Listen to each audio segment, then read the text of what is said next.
कालमूर्त अजोनी सैभं गुरुप्रसाद बेसुमार पाथा अगन अतोले ज्यों बुलाओ त्यों नानक दास बोले।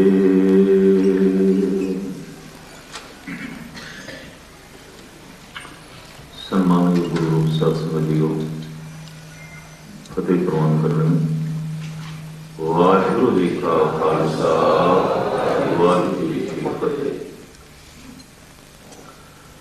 तन एक है, रोग अनेक है। मन एक है, समस्यावां अनेक है। एक समस्या नहीं, अनेक है। इस वास्ते जब कोई मनुख समस्यावां दे फसिया हो तो पूछ लेने तेरी की समस्या है, आखिर वास्तविक हालात की ने। जब कोई रोगी होवे तो पूछ लेने तेनों केड़ा रोग है, क्योंकि रोग एक तरह का तो है नहीं। हाँ, जब बंदा तंदुरुस्त होवे तो फिर पूछने की लोड़ नहीं भी तेनों केड़ी तंदुरुस्ती है, क्योंकि बीमारियां का ना होना ही तंदुरुस्ती है। जदों तो मनुख का यह शरीर आलमे वजूद विच आया है, रोग भी उसे दिन तो नाल चले आए।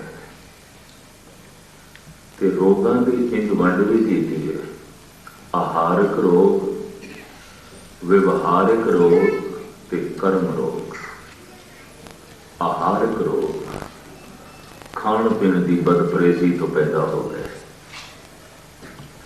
व्यवहारिक रोग विचरने व्यवहार करने किधरे गर्म सर्द हो गए, कोई रोग हो गया।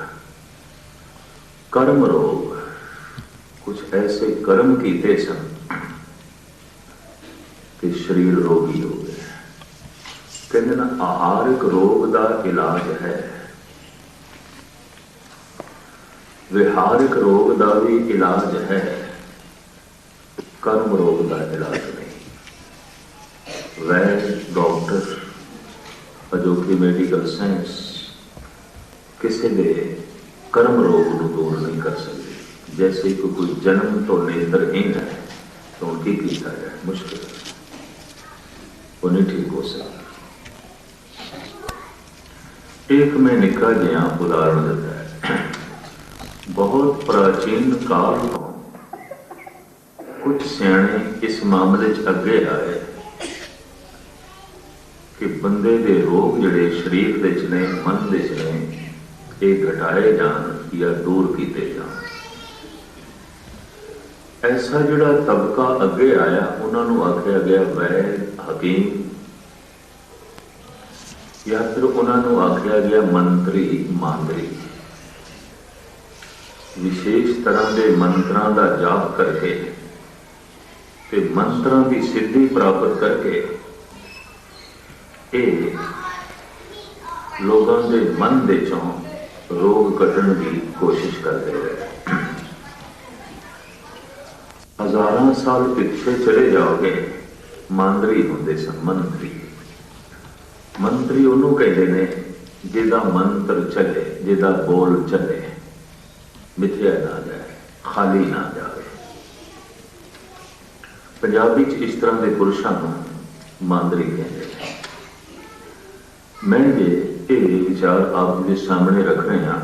गुरु ग्रंथ साहब जी महाराज की एक बाणी है, गाथा, उसके एक श्लोक को आधार बना के थोड़े सामने विचार रख रहे हैं।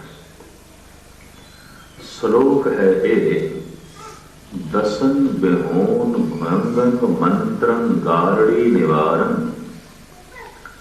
ब्याल उपाड़न संतन नानक लबद कर्मणे। आखिरी अर्थ थोड़े सामने रखा। दसन बेहोन, दसन कहने गंदा, दसन बेहोन भयंगम मंत्रं गारड़ी निवारण। जैसे सपेरा गारड़ी मंत्र दे जाप करन नाल सप नूं दंदां तो बिना कर देता है, उसकी जहर उतार देता है। ब्याज उपाड़न संतन नानक लबद कर पड़े। विरले संत जन ने जो परमात्मा का नाम रूपी गारड़ी मंत्र जप के अपने जीवन विचों सारी जहर कढ़ देते हैं। एक अखर जप गारड़ी मंत्र हिंदुस्तान के सुटेरिया को होता है। विशेष तरह के मंत्र पढ़ के वो कोबरा फनीयर नाग नूं पकड़ते हैं, फिर उसके दंद तोड़ देते हैं और उन्होंने पिटोरी विच पा के थां थां वे नचाई फिरते हैं। साल बाद छोड़ देते हैं, फिर और पकड़ते हैं। कहने साडे मंत्र का असर 1 साल है, ज्यादा नहीं। एक ऐसा दौर लंघे है सारी दुनिया में, इलाज मंत्रां दे राही होंदा सी। मत्था दुखिया मंत्र, कन दुखदा है मंत्र, दाड़ दुखदे ने मंत्र। अजे भी ने अफगानिस्तान, ईरान, चाइना विच, हिंदुस्तान विच अजे भी मांदरी है। उन्हां लोगों का यह ख्याल सी कि रोगी के मन विचों ये ख्याल कढ़ना है कि तेनों तकलीफ है, तेनों रोग है। ये अजोकी साइंस भी बनती है। अद्धा कम डॉक्टर की दवाई करती है, अद्धा कम रोगी का विश्वास, मरीज का विश्वास वो कम करे। अगर मरीज का भरोसा नहीं है दवाई से तो डॉक्टर से यकीन जानो दवाई उतना कम नहीं करेगी। ये लाजमी है। अगर दवाई पे भरोसा नहीं, डॉक्टर पे यकीन नहीं, तो फिर कम नहीं करेगी जिन्ना कि उसको कम करना चाहिए। ये अजोकी साइंस इसको तस्लीम करती है।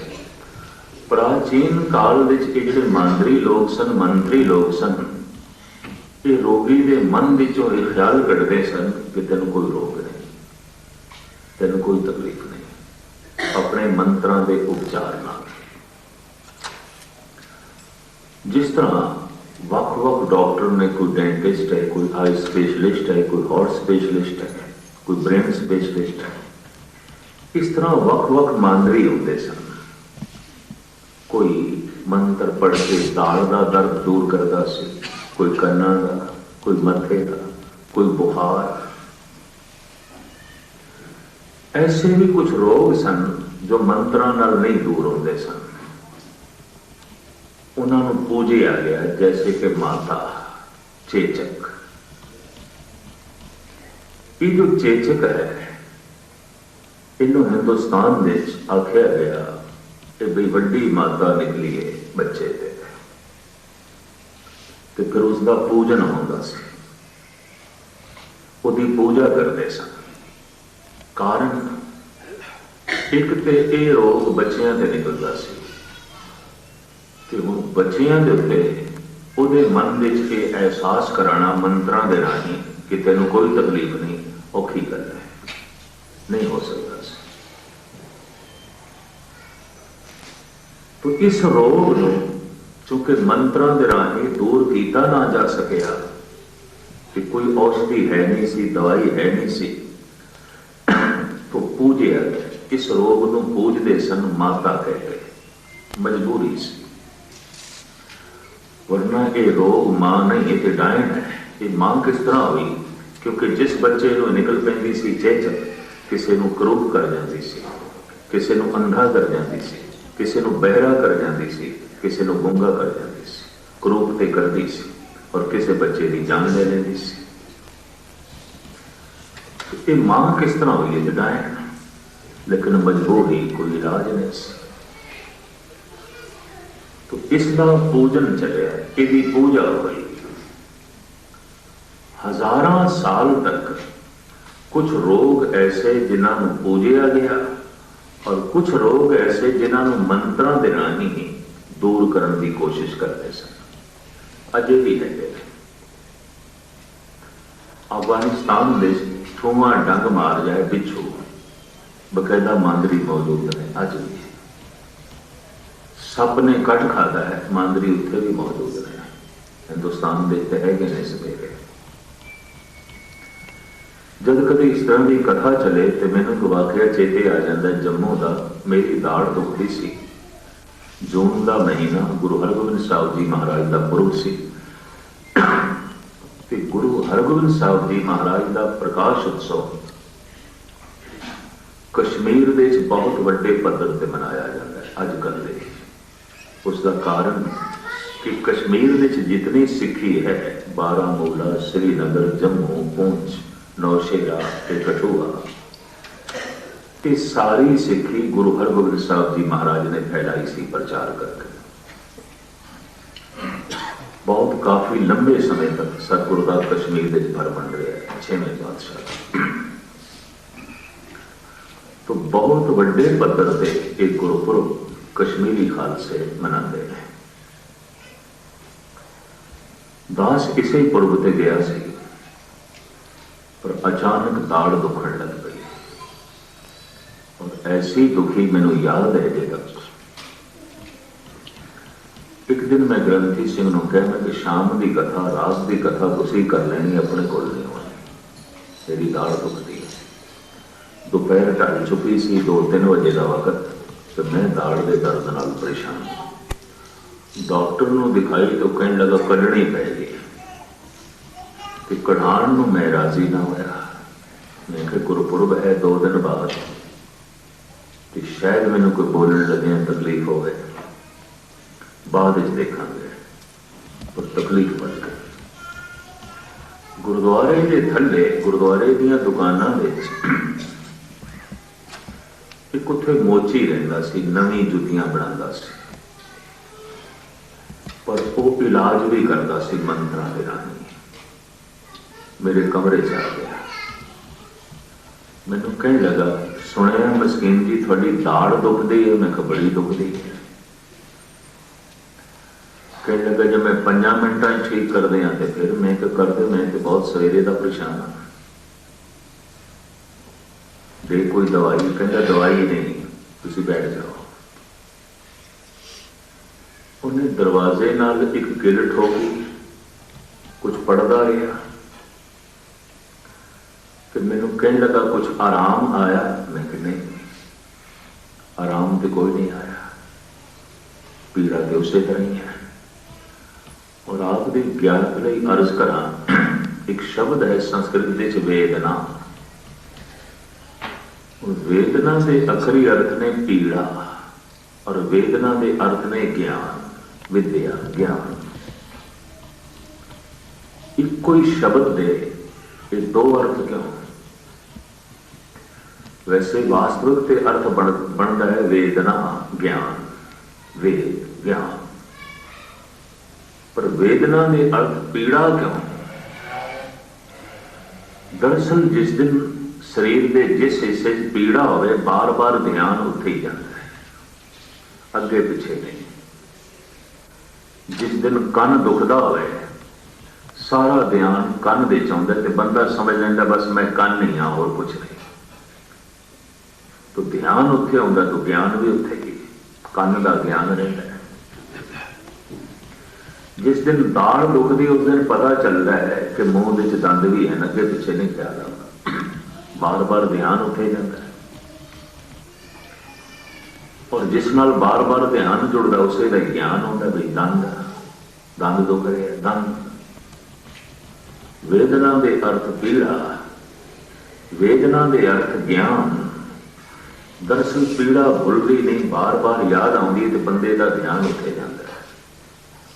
तो जब ध्यान जाता है तो उसका ज्ञान होता है बंदे को, उस पीड़ा का, उस तकलीफ का, उस दर्द का। उस दिन मैनू भी महसूस होया जैसे बस मैं दाड़ ही हाँ और कुछ नहीं, सारा ध्यान दाड़ विच। उन्हें गिल ठोकी, कुछ मंत्र पढ़े तो मैनू कहा आराम आया। मैं कि नहीं, तकलीफ उसे तरह दुखती पई है। उन्हें एक होर गिल ठोक दी थी, कुछ पढ़ता रहा। फिर मैनू कहने लगा हुण तो आराम आ गया होना है। मैं कह नहीं, पहले नालों भी पीड़ा वध गई है, मैनू कोई नहीं आराम होया। पता फिर उसने मैनू की आख्या हस के, कहता ज्ञानी जी की करिए, थोड़ी जी शरधा है ना मेरे से बजदी नहीं पई, तुसी मेरे से शरधा करो, भरोसा करो, थोड़ी शरधा डोलती पई है तो मेरा मंत्र काम नहीं करता। मैं इतना तो मैनू भी पता है कि परमात्मा का नाम जो मंत्रों के चो सिरमौर मंत्र है, अगर बंदे का भरोसा ना डोले तो ये मंत्र जिंदगी के सारे रोग कट देता है। सर्व रोग का औखद नाम भरोसा ही तो डोलना है। तो मैं कहा सीधा जो रब का नाम मंत्रों के चो महामंत्र है, उत्थे भरोसा डोलता रहता है। तो तेरे ने फोके मंत्रों की कौन श्रद्धा करे? मुश्किल है। मैं मेरी श्रद्धा तो डोलेगी। परमात्मा का नाम मंत्रों के चों सिरमौर मंत्र है और जंत्रों के चों सिरमौर जंत्र है। नमो मंत्र मंत्रं, नमो जंत्र जंत्रं। जेडे जाप साहब पढ़ते हैं उन्होंने पता होगा। कलगीधर पिता कहते हैं, हे प्रभु जे तेरा नाम है ना, ये मंत्रों के चों सिरमौर मंत्र है, जंत्रों के चों सिरमौर जंत्र है। नमो मंत्र मंत्रं, नमो जंत्र जंत्रं। श्रद्धा बंदे की बढ़ जानी चाहिए। ये मंत्र सारे रोग कट देता है। सर्व रोग का औखद नाम। भरोसा नहीं बजता, चूंकि भरोसा ना बजया तो वैद हकीम डॉक्टर एक अगे आए। आयुर्वेदिक, होम्योपैथी, यूनानी इलाज, एलोपैथी, आजकल फिर नेचुरोपैथी, ये आलमे वजूद दे चाहिए। कारण वो जो नाम मंत्र सी औखद औषधि है। हर का नाम औखद जल निर्मल, ए औखद जग सारा। गुरु प्रसाद कहे जन भीखन पावो मोख द्वारा। हर का नाम अमृत जल निर्मल, ए औखद जग सारा। ये जगत के सारे रोगों लिए औषधि है। परमात्मा का नाम। संसार रोगी नाम दारो, मैल लागे सच बिना। कहने एक वैद अपनी दुकान ते बैठा सी ते तरह तरह के मरीज उन्होंने अपनी नबज दिखा रहे सन। रोगी बकायदा वो देख के दवाइयां भी दे रहा सी। गुरु नानक लंघे और खड़े हो गए ते हस पे। वैद आया, उन्हें कदमां से मत्था टेकिया कि आख्या बाबा मेरे ते हसे हो या इन्हां रोगियां ने या फिर मेरी दवाई ने? सतगुरु कहने लगे तेरे ते भी हासा आ गया, इन्हां रोगियां नूं वेख के भी हासा आ गया, और ये जिहड़ी दवाई पई है ना तेरे कोल जिहड़ी देंदा मैं, इनू वेख के भी हासा आ गया। क्यों? शायद कहने मूल रोग का तेनों पता नहीं, बुनियादी रोग का जिस तो सारे रोग पैदा होते हैं, ओदा ते तेनों पता नहीं, तो इलाज पिया करना है। इस वास्ते तेरे ते हासा है कि जिहड़ा वैद ही अधूरा है, ओदे कोल ये रोगी आए ने इलाज कराने वास्ते, तो इन्हां ते भी मैनूं हासा है। ते तेरियां जिहड़ियां दवाइयां ने तेरी रोग की जड़ नहीं कटदियां, पत्तियां नूं कटदियां, शाखा नूं कट, वक्ती आराम, सदीवी नहीं। तो इस औषधि के लिए मैनूं हासा है। तेनों मूल रोग का नहीं पता, तेरियां दवाइयां मूल रोग नूं नहीं कटदियां, जड़ नूं नहीं कटदियां। तो वैद कहने लगा महाराज फिर मूल रोग केड़ा है, बुनियादी रोग केड़ा है? सतगुरु ने दस्या दुख विछोड़ा एक दुख मुख, एक दुख सकत वार जमदूत, एक दुख रोग लगे तन धाए, वैद न बोले दारू लाए। ऐ भोले वैद, तेरी दवाई नाल ये रोग नहीं जान लगे। पहला मूल रोग तो यह है कि मनुख की सुरत परमात्मा तो विछड़ी हुई है, टुटी हुई है। दुख विछोड़ा, विछड़ी हुई है, टुटी हुई है। जिन्हों याद करिए उस नाल संबंध जुड़ता है, जिन्हों भूल जाइए उस नाल संबंध टुटता है। तो भूले हुए परमेश्वर ते भूलने व्यापन सबे आर्थिक, समाजिक, शरीरक ते मानसिक सारे रोग। शायद कहते हैं बुनियादी रोग ये है, दुख विछोड़ा एक दुख मुख। दूसरा रोग है तृष्णा, एक कदी तृप्त नहीं होती। एक दुख सख्त वार जम दो, तीसरा दुख है जन्म ते मरण। एक दुख रोग लगे तन धाए, विछोड़े करके, परमात्मा तो विछोड़े करके,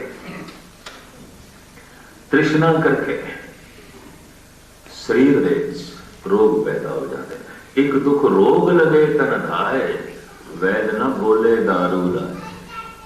ऐ बोले वैद, तेरी दवाई के रोग नहीं कटेगी। आज तो 500 साल पहले जो बाबे नानक ने वाक उच्चारण किए हैं, अज भी पूरे उतरते हैं। मेडिकल स्टोर दवाइयां नाल भरते जा रहे हैं, लोगों के शरीर रोगों नाल भरते जा रहे हैं। जितनी देर विच मेडिकल साइंस किसी एक रोग पर काबू पाती है, कोई नवी दवाई कढ़ती है, उतनी देर तक 2-4 होर नवे रोग पैदा हो जाते हैं जिहड़े काबू च नहीं होते। हमेशा सारी दुनिया के कुछ ना कुछ रोग ऐसे रहे हैं जो बेकाबू सन, नहीं काबू। किसी वक्त टाइफाइड काबू च नहीं सी, इनू मयादी बुखार कहते सन। हिंदुस्तान में यदि भी पूजा करते सन। चेचक काबू च नहीं सी, यदि भी पूजा करते सन। अज ये काबू च है, पर अज शुगर है, कैंसर है, ये काबू च नहीं है। कुछ दावे होने लगे हैं कि असीं इन्हां नूं काबू कर लवांगे। एड्स आ गया, नवा रोग, कोई काबू नहीं। पृथ्वी उत्ते मनुखी तल ते हर समय कुछ रोग ऐसे रहे हैं जो काबू च नहीं सके, न दवाइयां न मंत्रा। मजबूरन लोगों ने उन्होंने रोगों की पूजा की, उन्होंने मत्था टेकिया, मजबूरी। साहिबां की बाणी कहती है, सर्व रोग का औखद नाम। खुशकिस्मती इस वक्त कुछ डॉक्टरों ने भी इसको तस्लीम करना शुरू किया है। डॉक्टर हरचरण सिंह इंडिया उन्होंने इस संबंधित किताब भी लिख दी है, और मैंने 2-4 और डॉक्टरों ने भी गल दसी आस्ट्रेलिया के। इको तरह के 20 मरीज एक ही बीमारी के 10-10 अलग अलग वार्डों में रखे गए। जिहड़े 10 सन एक वार्ड में, उन्होंने दवाई देने तो पहले आख्या गया प्रेयर करो, प्रार्थना करो खुदा दे को अपने अपने ढंग नाल, और प्रार्थना करके दवाई लो, मुझ नहीं। तो डॉक्टर प्रार्थना उन्होंने करांदा सी, फिर उन्होंने दवाई देनी। जिहड़े दूसरे सन उन्होंने मुंजी दे देंगे सन, प्रार्थना करने लिए नहीं कहते सन, प्रेयर करने लिए नहीं कहते सन। और जी रिपोर्ट आई है, वो जो प्रार्थना करते सन, अरदास करते सन, प्रेयर करते सन, वो छेती ठीक हो गए। उन्होंने नवा तजर्बा होया। औखद आए रास विच आप खलोया। जिन्ने चिर तक परमात्मा आप ना विचे खड़ा होए, यकीन जानो दवाई भी काम नहीं करती। बड़ी कीमती पंक्ति है। औखद आए रास, औषधि रास आ गई, दवाई रास आ गई, औखद आए रास विच आप खलोया, परमात्मा आप खड़ा हो गया। दुआ जब दवा के नाल जुड़ जाती है अमृत बन जाती है। और बदकिस्मती ये है कि दुआ नूं बंदा दवा नाल जोड़ता नहीं, और जोड़ना भी औखा, भरोसा बनता नहीं, कठिन। इस वास्ते सारी दुनिया में स्टोर दवाइयां नाल भरते जा रहे हैं, शरीर बीमारियां नाल भरते जा रहे हैं। सर्व रोग का औखद नाम। तो मैं इस कर रहा सी, प्राचीन जमाने कुछ मांदरी, कुछ मंत्री अगे आए, वो मंत्रा के राही उपचार करते सन, इलाज करते सन। उन्होंने रोगों के एक रोग से कि सप ने डंग मारे है, तो सवेरे लोग गारड़ी मंत्र का जाप करके वो जहर उतारते सन, सप को पकड़ते सन और उन्होंने दंदों तो बिना कर देते सन। ये एक उदाहरण दिता है धन गुरु अर्जन देव जी महाराज ने गाथा नामक बाणी दे। दसन बेहोन भयंकन मंत्रं गारड़ी निवारण, व्याध उपाड़न संतन नानक लबद कर्मणे। मैं इसका रोग कितना ही पेचीदा क्यों ना हो, अगर भरोसा थिड़कता नहीं गल बन जाएगी। पर भरोसा थिड़कता है, जितना सियाना बंदा होगा उतना ही भरोसा करना औखा होगा, ये भी मैं करा। और सियाने बंदे नास्तिक होंगे, मूर्ख कभी नास्तिक नहीं होंगे, ये भी मैं करा। ये सदी बड़ी पढ़ी लिखी सदी है, जितना ज्ञान अज है पहले कदा ही नहीं सी। पहले तो कितने हजारां मील के हिंदुस्तान में एक अद आश्रम होता से, ਉਹਦੇ ਚ भी संपन्न घराने के बच्चे किधरे पढ़ते सन। जब मैं पिछला इतिहास पढ़ना कि श्री कृष्ण को पढ़ने लई मथुरा तो अवंत का उज्जैन जाना पड़ा पढ़ाई ले, शस्त्र विद्या के शास्त्र विद्या लई। तो मथुरा तो उज्जैन कोई 500 मील है। इसका मतलब 500 मील के विचकार कोई विद्यालय नहीं सी, कोई स्कूल नहीं सी, काफी शहर ने रस्ते विद्यालय सिर्फ उज्जैन में सी। उस सारे बड़े देश के 10-12 विद्यालयों तो ज्यादा कोई विद्यालय नहीं सी। रजवाड़े जागीरदार ते बड़े बड़े महाराजियों के बच्चे उत्थे पढ़ते सन। हर बंदा तो अपना बच्चा पढ़ा भी नहीं सकता सी। अज तो कदम कदम के स्कूल, कॉलेज, यूनिवर्सिटीज, अज तो कदम कदम के मनुख पढ़ गया, लिख गया, सियाना हो गया। लेकिन आप सुन के हैरान हो गए कि 100 साल के आंकड़े ने ना, 100 सालों के चोटी के विद्वाना ने यह आख्या कि जिस दिन सारी दुनिया पढ़ लिख जाएगी, कत्लो वारद, चोरी, यारी सब खत्म हो जाएगी। ये दुनिया भर के विद्वाना ने इंज आख्या। अनपढ़ता करके डकैती है, अनपढ़ता करके कत्ल है, अनपढ़ता करके पाप ने, और पढ़ा लिखा ना होने करके मनुष्य जुर्म कर रहा है। तो 100 साल के एक आंकड़े ने कि 100 साल के चोटी के विद्वाना ने यह आख्या कि अगर जिस दिन सारी दुनिया पढ़ लिख जाएगी, पाप नहीं होंगे, कत्ल नहीं होंगे, डाके नहीं पैणगे, चोरियां नहीं होंगी। करीबन करीबन इंज कह लो आज के 3 हिस्से दुनिया पढ़ गई, पढ़ लिख गई है। मनुष्य को नवे को नवा ज्ञान आ गया, विज्ञान आ गया। क्या चोरी यारी हट गई, डाके हट गए। पढ़ लिख के मनुष्य ने नवे को नवे ढंग कट लए, चोरी दे, यारी दे, डाकियां दे, कतल दे। और यह इंज कह लो पढ़े लिखिया के राही सारा अनर्थ होंदा है। गुरु नानक नूं कहना गया, पढ़िया मूर्ख आखिए जित लभ लोभ अहंकार।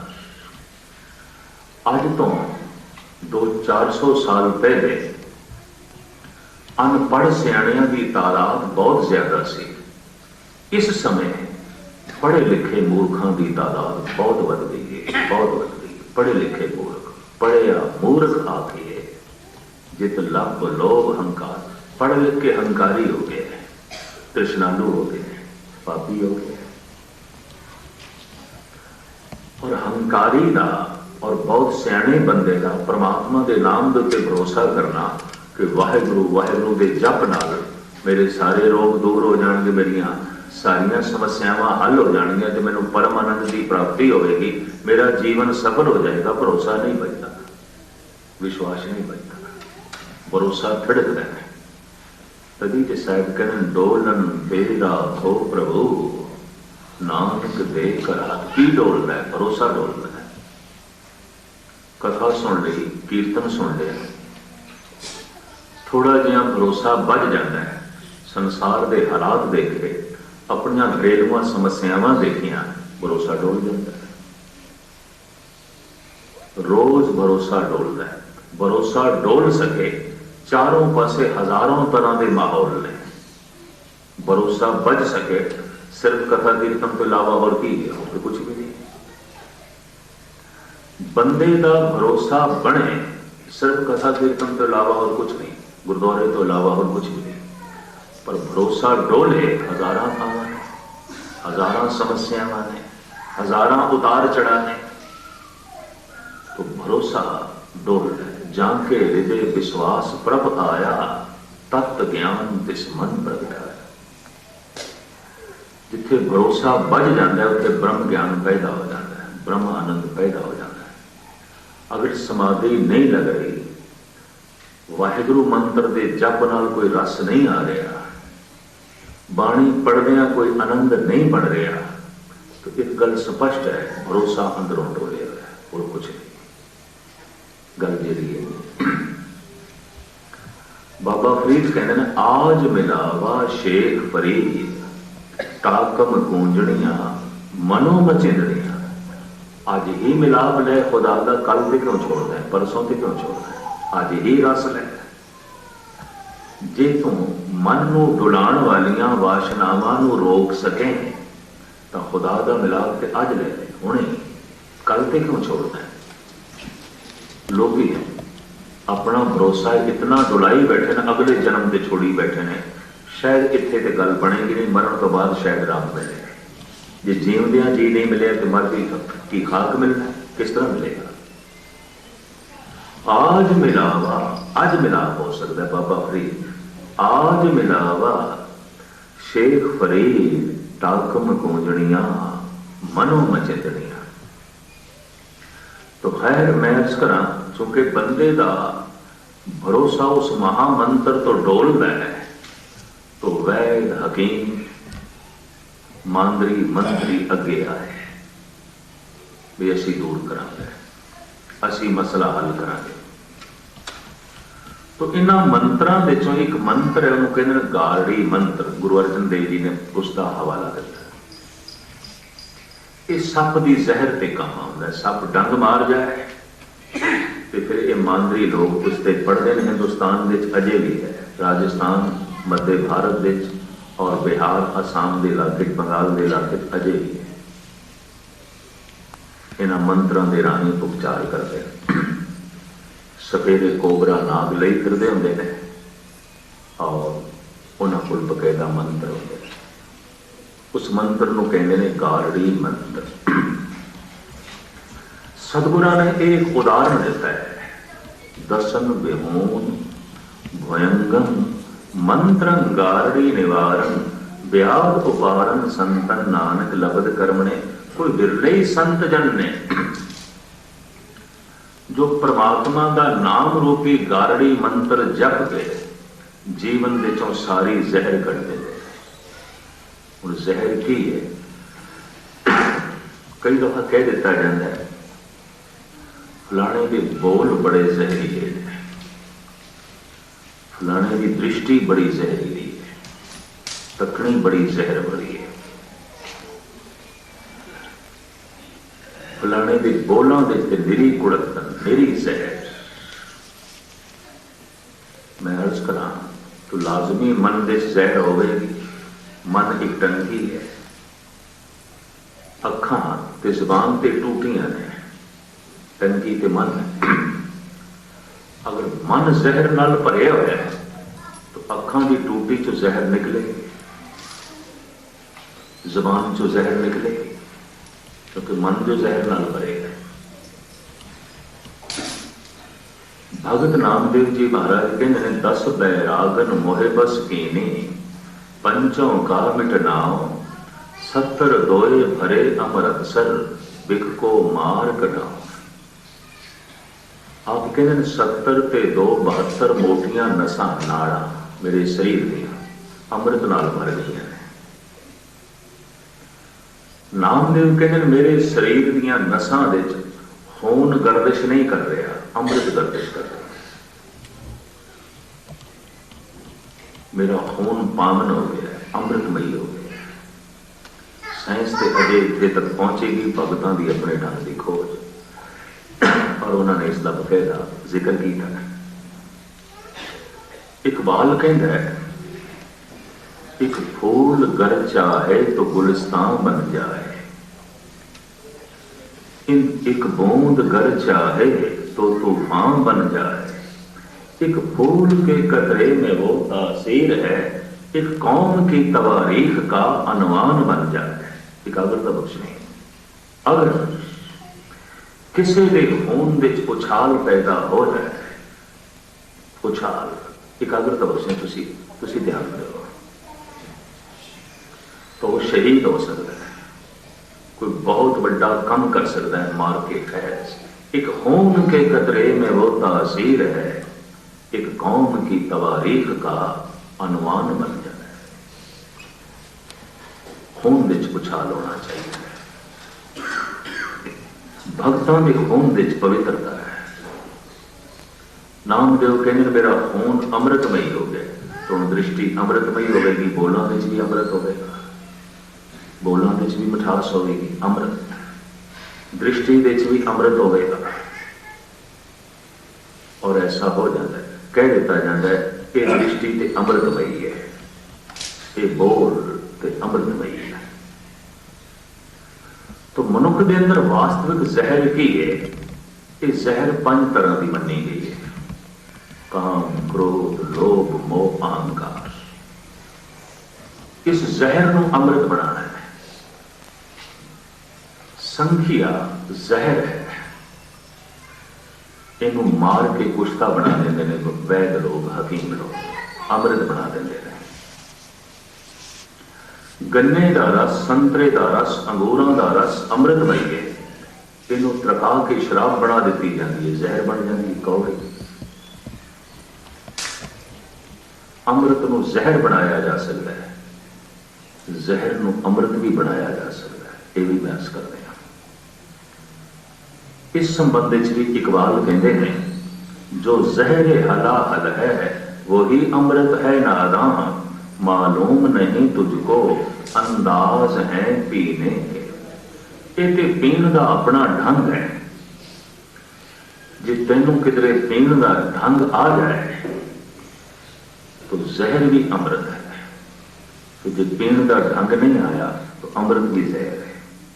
जे तेनों जीण का ढंग आ गया है तो जिंदगी अमृतमयी है, जे ढंग नहीं आया तो जीवन जहरीला है। जे तेनों रहन का ढंग आ गया तो परिवार अमृतमयी है, जे तेनों रहन का ढंग नहीं आया तो परिवार भी जहर है।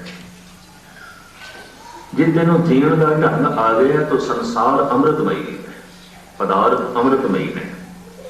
पर जे तेनों वर्तन का ढंग ते रहन का ढंग नहीं आया तो पदार्थ जहर है, संसार जहर है। ये तेरी सोचनी ते तेरे कर्मा ते मुनसर होगा। जो जहर हला हल है वही अमृत है नादां, मालूम नहीं तुझको अंदाज है पीने के।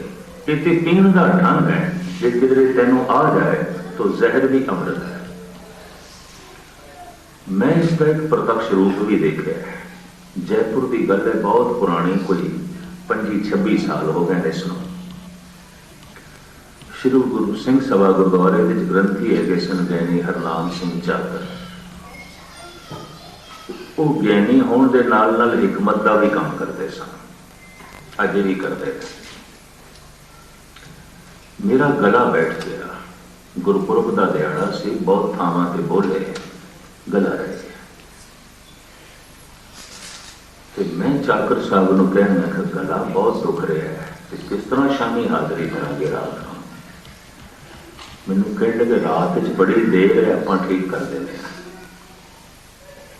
मैं कर फिर छेती कर।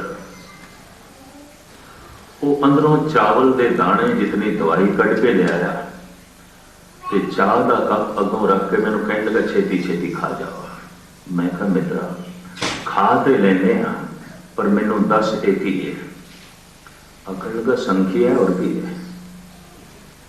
तो मैं कहा चंगे तेरे मेहमान बने, सानू संखिया खिलाने लगे। तेरे को ठहरे हैं तो तू सानू संखिया खिलाने लगा। कह लगा ज्ञानी जी मैं मार देता है, कुछ तो है, अमृत है, तुझे चख लो।